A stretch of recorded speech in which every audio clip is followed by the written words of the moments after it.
Hello बच्चों, नमस्कार। एक बार फिर से आप सभी का अपने YouTube चैनल पर स्वागत है। एक नई क्लास के साथ हम आपके बीच उपस्थित हैं। आज का टॉपिक बच्चों हमारा रहेगा कक्षा 12 से संबंधित। कक्षा 12 में जो हमारा फर्स्ट पेपर है, यानी पूरी किताब को तो एक पेपर मान लेते हैं, लेकिन उसमें जो फर्स्ट पेपर है उप सह संयोजन यौगिक चैप्टर का नाम है। उप सह संयोजन यौगिक जो हमारा चैप्टर है, उस चैप्टर में जो हमारा IUPAC दिया जाता है, उस IUPAC का अध्ययन आज के टॉपिक में हम लोग करेंगे।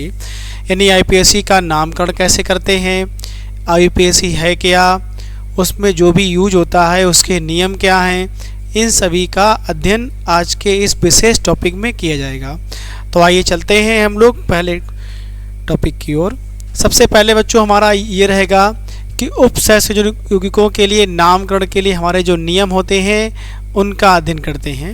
तो सबसे पहले बच्चों नियम ये होता है कि जो हमारे साधारण लवण होते हैं, जैसे NaCl, साधारण लवणों की तरह ही उप सह संयोजन यौगिकों के भी नाम लिखे जाते हैं। उप सह संयोजन यौगिक बच्चों कैसे होते हैं, जैसे K4, Fe, CN का होल 6, ये हमारे क्या हैं, उप सह संयोजन यौगिक। जो हमारे साधारण लवण होते हैं और उप सह संयोजन यौगिक होते हैं, दोनों के नाम लगभग सेम रहते हैं। जैसे बच्चों साधारण लवणों की भांति संकुल लवणों का नाम लिखते समय पहले धनायन फिर ऋणायन का नाम लिखा जाता है। तो बच्चों प्रत्येक सूत्र में जो हमारा पॉजिटिव होता है और निगेटिव जो होता है, पॉजिटिव निगेटिव में से पहले किसका नाम लिखते हैं, जो पॉजिटिव होता है, तो बच्चों इसका नाम क्या लिखेंगे हम लोग, सोडियम। और बाद वाला पार्ट जो हमारा उसका नाम क्या लिखेंगे, क्लोराइड। ठीक इसी प्रकार से जो हमारा ये दिया गया है, इसको यदि हम लोग दो हिस्सों में रखेंगे तो पहला हिस्सा हमारा आएगा 4K पॉजिटिव और जो दूसरा हिस्सा हमारा आएगा वो ये आएगा FeCN का होल 6 डबल निगेटिव।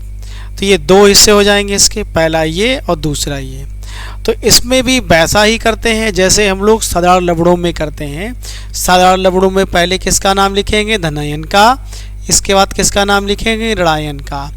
उसी प्रकार से इसमें भी पहले धनायन का नाम लिखेंगे फिर हम लोग ऋणायन का नाम लिखेंगे। ये पहला नियम है जो आप याद रखेंगे। अब बात करते हैं नियम नंबर 2 की। नियम नंबर 2 ये कह रहा है कि धनायन व ऋणायन का नाम लिखते समय इनकी संख्या का उल्लेख नहीं किया जाता है। यानी चाहे वो धनायन हो या ऋणायन हो, उनमें जो भी दिया जाएगा उसमें उसकी संख्या क्या है उसका जिक्र आप नहीं करेंगे। एक एग्जाम्पल के तहत हम लोग समझ लेते हैं कि कैसे इसको करेंगे। जैसे बच्चों हमें ये दे दिया जाए K4 FeCN का होल 6। तो इसमें बच्चों हमारे पास जो पोटेशियम है ये कैसा है, धनायन है। पूरा संकुल हमारा कैसा है, ऋणायन है। तो सबसे पहले हम लोग इसको ये लिखेंगे पोटेशियम। क्या लिखेंगे बच्चों, पोटेशियम लिखेंगे।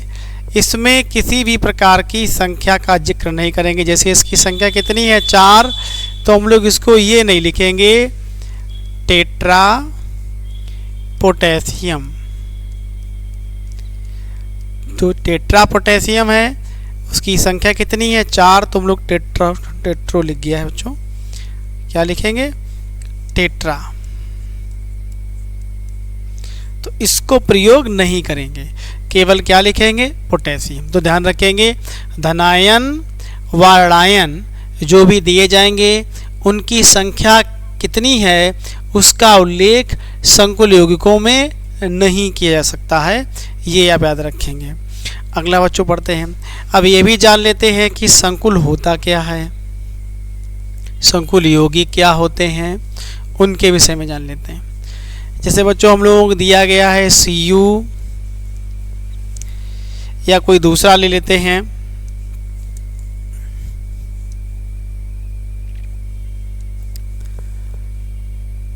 AgNH3 का होल ट्वाइस और ब्रैकेट के बाहर बच्चों हम लोग लिखते हैं Cl। तो यहाँ से यहाँ तक जो कुछ है ये बच्चों हमारा कहलाएगा संकुल परिसर। संकुल परिसर, संकुल परिसर को उप सहसंयोजन क्षेत्र भी कहते हैं। क्या कहेंगे? उप सहसंयोजन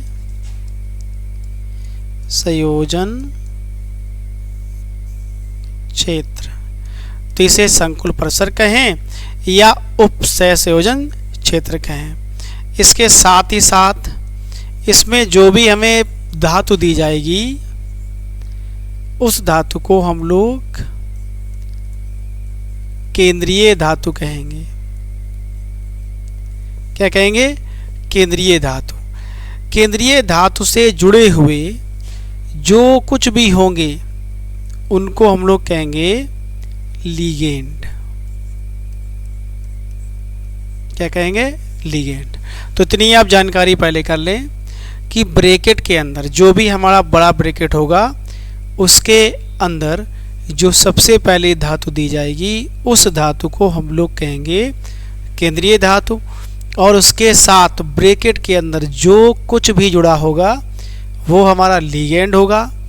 साथ ही साथ ब्रैकेट के बाहर और ब्रैकेट के पहले जो दिया जाएगा उसको हम लोग एकदम साधारण लवणों की तरह पढ़ेंगे। जैसे Cl है तो उससे क्लोराइड पढ़ेंगे, Br है तो उससे ब्रोमाइड पढ़ेंगे, I है तो आयोडाइड पढ़ेंगे। उसमें किसी प्रकार का ना तो संख्या का जिक्र करेंगे और ना ही किसी प्रकार के आईपीएसी नियम उसमें लगाएंगे। जैसे ब्रैकेट के अंदर Cl है तो उसको हम लोग क्लोराइडो पढ़ेंगे, Br को ब्रोमाइडो पढ़ेंगे, सल्फेट को सल्फेटो पढ़ेंगे, कार्बोनेट को कार्बोनेटो पढ़ेंगे।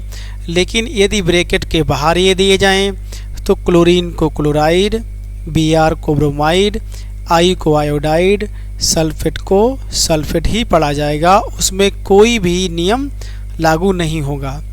इस उप सहसंयोजन यौगिकों की आईपीएसी में जितने भी नियम लगते हैं वो सभी नियम ब्रैकेट के अंदर यानी संकुल परिसर या उप सहसंयोजन क्षेत्र में ही लगते हैं।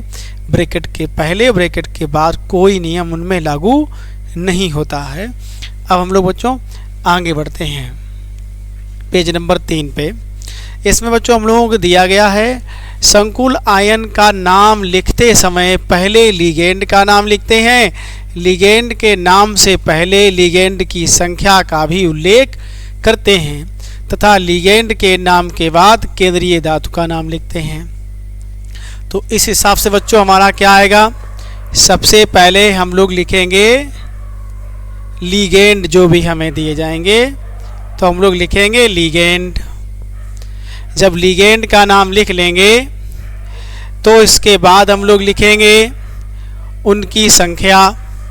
अगर ऐसा भी ना करें आप तो ये समझ लें कि लिगेंड जो हमारे दिए जाएंगे उनमें भी नियम लगते हैं।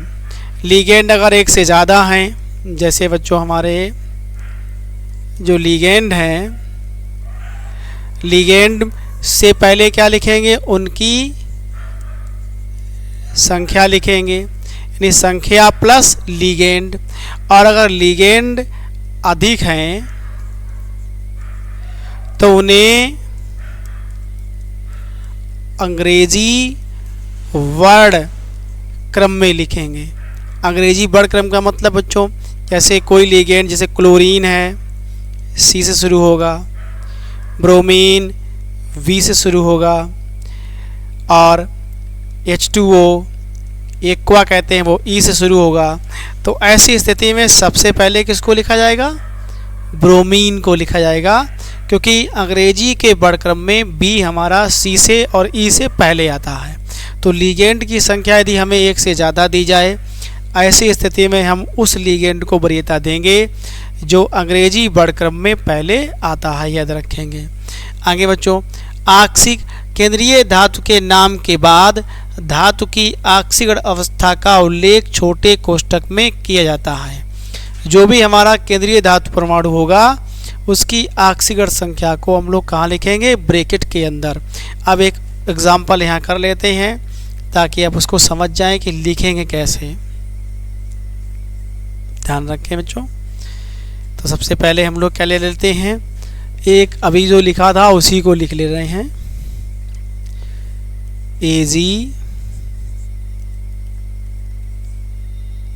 Ag के साथ NO3 ले लेते हैं,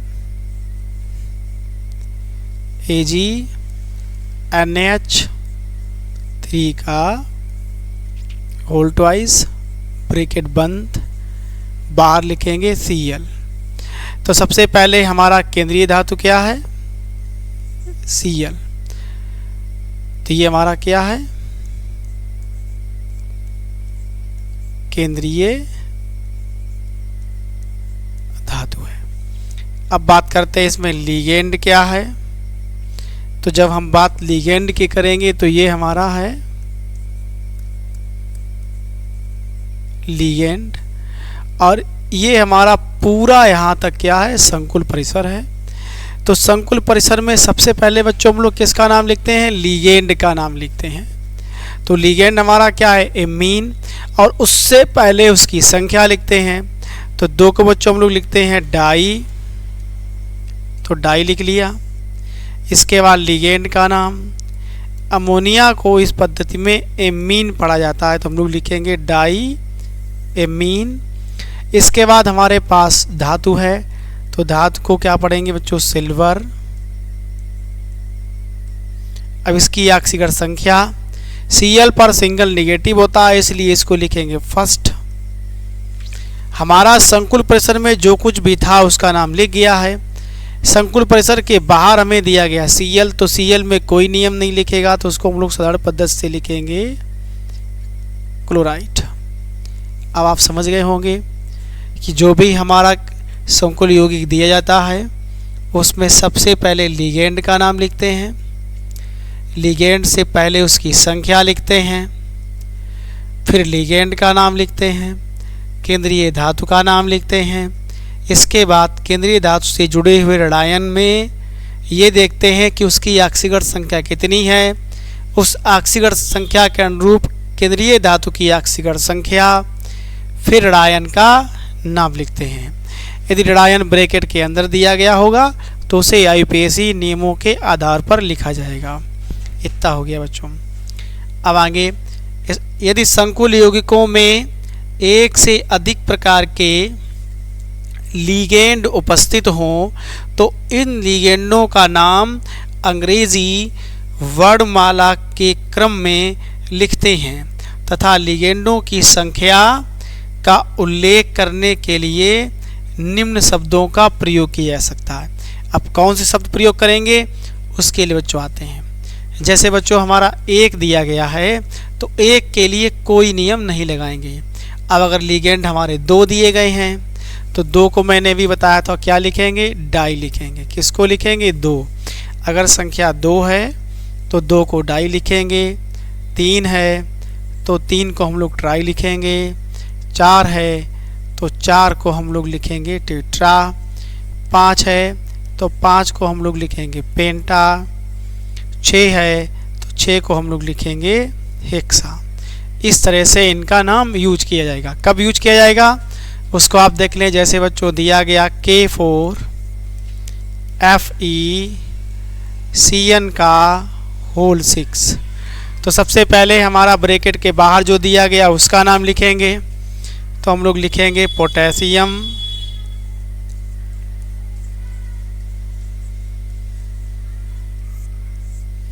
पोटेशियम लिख लिया। पोटेशियम ठीक नहीं दिख रहा है, इसको दोबारा लिख लेते हैं।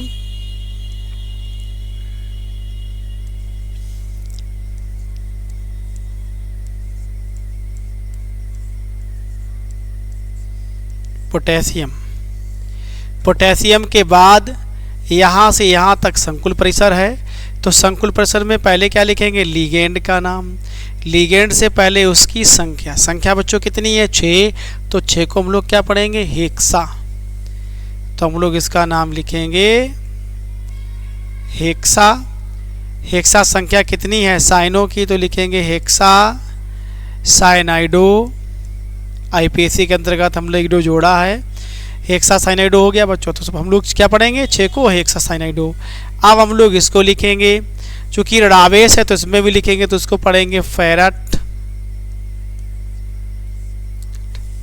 और आईपीसी के अंतर्गत इसकी संख्या देखें तो 6 है, यहाँ पर 4 है तो बचा 2, तो इसकी संख्या हम लोग लिख देंगे 2। तो हमारा आ गया पोटेशियम हेक्सासाइनोफेरेट सेकेंड इसका नाम। तो हम लोग क्या करेंगे, जो क्रम हमें संख्या का दिया गया है उसी के आधार पर इनके नाम लिखे जाते हैं। 2 को डाई, 3 को ट्राई, 4 को टेट्रा, 5 को पेंटा, 6 को हेक्सा, 7 को हेप्टा, इस हिसाब में। यदि लिगेंड से पहले आगे बच्चों देखो, अगर ना समझ में आए तो उसको जूम किए दे रहे हैं। इसमें हम लोगों को दिया गया है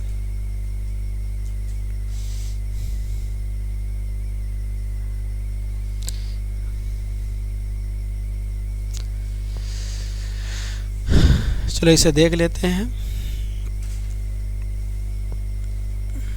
इसमें ये कह रहा है यदि किसी लिगेंड में पहले से ही डाई, ट्राई, टेट्रा आदि शब्द उपस्थित हों या किसी लिगेंड के नाम से पहले ऐसे संख्यात्मक शब्द लगाने से लिगेंड के नाम में भ्रम उत्पन्न हो रहा हो, यानी लिगेंड का नाम स्पष्ट ना हो रहा हो, तो ऐसी स्थिति में लिगेंड की संख्या का उल्लेख करने के लिए डाई, ट्राई, टेट्रा शब्द का प्रयोग नहीं करते हैं।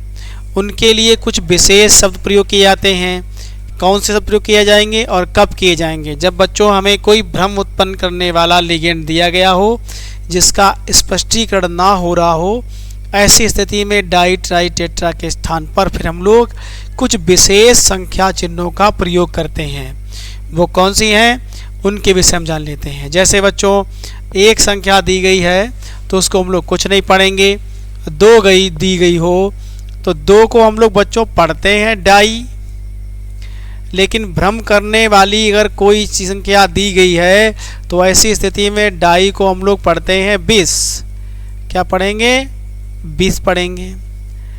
3 को हम लोग ऑलमोस्ट पढ़ते हैं ट्राई, लेकिन इस स्थिति में हम लोग 3 को क्या पढ़ेंगे, ट्रिस पढ़ेंगे। 4 को पढ़ते हैं टेट्रा, लेकिन भ्रम जहाँ उत्पन्न हो रहा है वहाँ हम लोग इसे पढ़ेंगे टेट्रा किस। इसी प्रकार से 5 को हम लोग पढ़ते हैं पेंटा, तो यहाँ हम लोग जोड़ेंगे पेंटा किस। इस तरह से शब्दों का उच्चारण करेंगे। अब कब करेंगे उनका भी देख लेते हैं कि डाई को 20, ट्राई को ट्रिस, टेट्रा को टेट्रा किस, पेंटा को पेंटा किस कब पढ़ेंगे वो जान लेते हैं।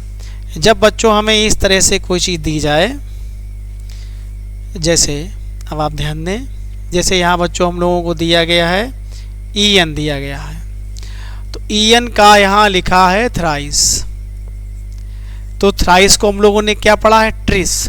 अब थ्राइस को यहाँ ट्राई नहीं पढ़ा जाएगा क्योंकि ईएन का फुल फॉर्म होता है इथाइलिन डाइएमीन। इथाइलिन डाइएमीन को हम लोग कह सकते हैं एथेन 1,2 डाइएमीन, यानी क्या कह सकते हैं एथेन 1,2 डाइएमीन। तो इसका शॉर्ट फॉर्म बच्चों क्या है ईएन। तो ये भ्रम उत्पन्न कर रहा है, इसलिए इसको हम लोग ड्राई ना पढ़कर क्या पढ़ेंगे ट्रिस पढ़ेंगे। इसी प्रकार से यहाँ PS3 का होल थ्राइस है, तो इसको हम लोग इसकी संख्या के अनुसार पर यहाँ 2 रखेंगे बच्चों, तो इसको पढ़ेंगे 20। अब 20 के बाद फिर ट्रिस फिनाइल फास्फोरान पढ़ते हैं, ठीक बच्चों। तो जितनी संख्या दी जाएगी उसके अनुसार हम लोग इसको पढ़ते हैं। इसको थोड़ा करेक्ट करते हैं, यहाँ पे थोड़ा गड़बड़ दिया गया है, तो बच्चों आपको बता दें इसका सही क्या है। सही इसका ये ट्वाइस है, ठीक है। तो इसके लिए हम लोग यहाँ 20 प्रयोग करेंगे, फिर 3 के लिए ट्रिस और फिनाइल फास्फोरान प्रयोग करेंगे। इसी प्रकार से बच्चों हमारा ये दिया गया है 2, तो इसको क्या लिखेंगे 20। यहाँ 2 दिया गया इसके लिए 20, यहाँ 2 दिया गया इसके लिए 20, ठीक बच्चों। तो ऐसी स्थिति में हम लोग डाई ट्राई का प्रयोग नहीं करेंगे जहां हमें भ्रम उत्पन्न करने वाले कोई कंपाउंड दिए गए हों। कुल मिलाकर ऐसी स्थिति तब आएगी जब हमें कोई ऑर्गेनिक कंपाउंड दिया जाएगा, उन्हीं में ये चीज़ लागू होगी। इनऑर्गेनिक में दिए कंपाउंड में हम लोग डाई ट्राई टेट्रा आदि का ही प्रयोग करेंगे। आगे बढ़ते हैं। अब बच्चों संकुल धनायन या उदासीन होने पर उसको क्या पढ़ेंगे? जो भी हमारा संकुल केंद्रीय धातु होती है, जैसे केंद्रीय धातु इस अवस्था में दी गई हो Cu NH3 का होल 4, बाहर दिया गया हो SO4। दूसरा ये भी देख लो K3 FeCN का होल 6, ये हो गया। तीसरा ये भी हो सकता है NiCO का होल 4 ब्रैकेट बंद। एक और दे सकते हैं, जैसे हम लोग लिख सकते हैं Na2CO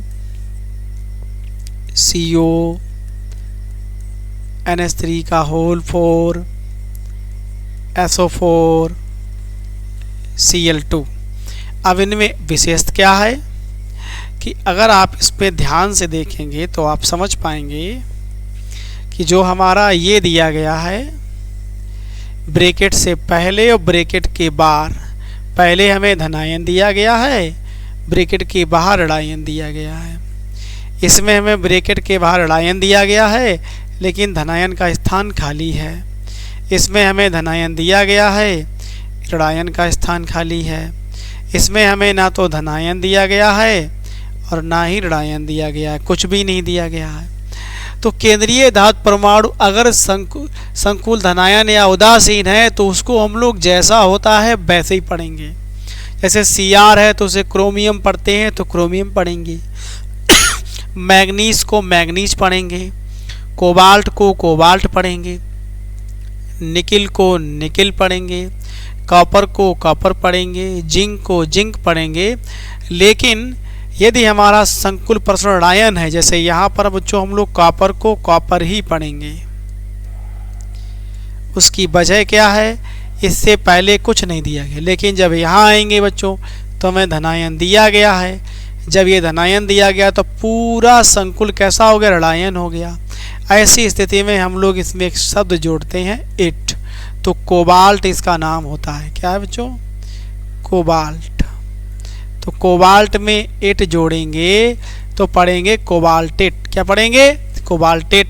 इसी प्रकार से आयरन को क्या पढ़ेंगे? फेरेट, क्योंकि धनायन दिया गया है। यहाँ पर कोई ना धनायन है ना कोई ऋणायन है तो इसे पढ़ेंगे निकिल। तो चलते हैं देख लेते हैं इसको कि किस तरह से हम लोग इसे पढ़ेंगे। जैसे बच्चों यह ध्यान दें, जैसे यहाँ दिया गया है पोटेशियम, तो हम लोगों ने लिख लिया पोटेशियम। फिर दिया गया है 6 संख्या इसकी दी गई तो लिखा है हेक्सा, Cn को लिखा है साइनो। फिर यहाँ लिखेंगे फेरेट। क्या लिखें बच्चों? फेरेट। हालांकि यहाँ पे गलत दिया गया है तो आप सही कर लेंगे, फेरेट लिखेंगे। इसी प्रकार से जो हमें अगला कंपाउंड दिया गया है उसको यदि हम लोग देखेंगे यहाँ करके तो इसमें आप चेक कर सकते हैं,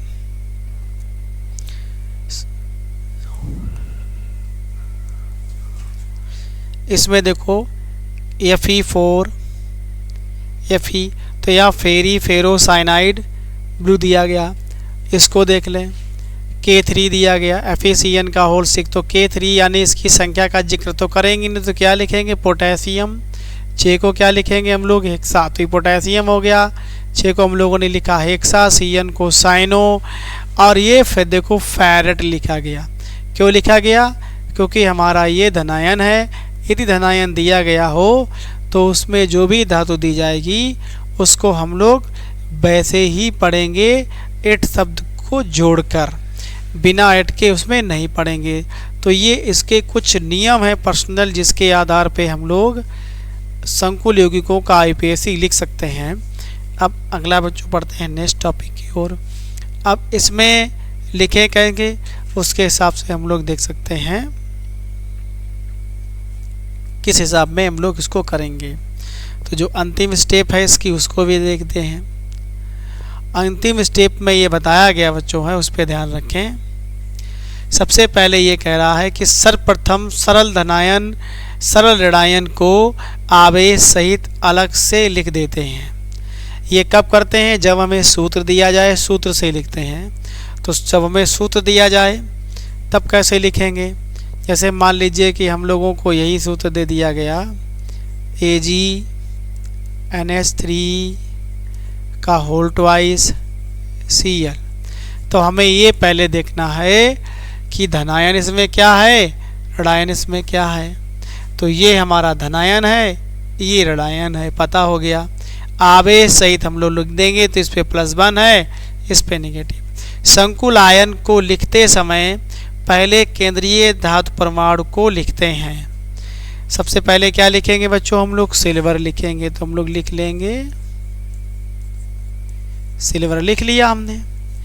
फिर कहला इसके बाद लिगेंडों को लिखते हैं। तो लिगेंड हमारा क्या है?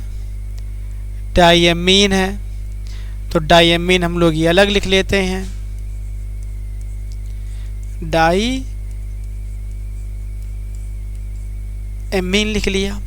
फिर कह रहा है लिगेंडों की संख्या इनके पैरों को दर्शाते हैं, यानी जैसे लिखा हो, इसको हम लोग पैर कह सकते हैं, तो पैरों पे लिखते हैं, इस हिसाब से लिखा। और लास्ट में क्या लिखेंगे? हम लोग ऋणायन लिखेंगे। तो अब हम लोग इसको सेट करने की व्यवस्था क्या है? जब हम लोग इसको व्यवस्थित करेंगे तो सबसे पहले लिगेंड का नाम डाइएमीन सिल्वर फर्स्ट क्लोराइड, तो इस तरह से इनके नाम लिखे जाएंगे। तो कुछ हम लोग संकुल यौगिकों के नाम देख लेते हैं कैसे लिखते हैं उनके। जैसे बच्चों हम लोगों को दिया गया है PT NH3 का होल 4 H2O SO4 और Cl2, ये दिया गया है। तो सबसे पहले कौन क्या है उसको देखते हैं। तो प्लेटिनम हमारा केंद्रीय धातु है, 1 2 3, ये तीनों हमारे क्या हैं? लिगेंड हैं। तो सबसे पहले हम लोग अल्फ़ाबेट में आते हैं। तो ये एमीन, ये एक्वा, ये सल्फेट। तो इन दोनों में से किसी एक को हम लोग पहले लिखेंगे। तो हम लोगों ने टेट्राएमीन लिख लिया, तो लिखेंगे टेट्राएमीन। इसके बाद हम लोग लिखेंगे एक्वा को, तो लिखेंगे एक्वा। इसके बाद लिखेंगे सल्फेट को, सल्फेटो। सल्फेटो के बाद प्लेटिनम